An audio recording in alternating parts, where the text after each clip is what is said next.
ഒരിക്കൽ യേശു യാത്ര ചെയ്യുമ്പോൾ ഒരുവൻ വന്ന് യേശു കർത്താവിൻ്റെ മുമ്പിൽ മുട്ടുകുത്തി, നല്ല ഗുരു എന്ന് പറഞ്ഞു. അപ്പോൾ കർത്താവ് ചോദിച്ചു, എന്നെ എന്തിന് നല്ല ഗുരു എന്ന് പറയണം? ദൈവം ഒരുവനല്ലാതെ ആരും നല്ലവനില്ല എന്ന് പറഞ്ഞു.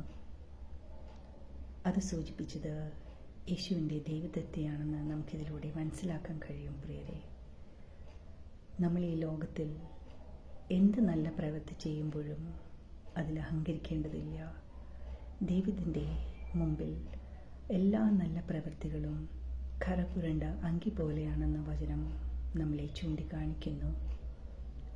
ദൈവം നമ്മളെ നീതീകരിച്ചു കൊണ്ട് മാത്രമാണ് ദൈവസന്നിധിയിൽ നമുക്ക് നിലനിൽക്കുവാൻ സാധിക്കുന്നത്.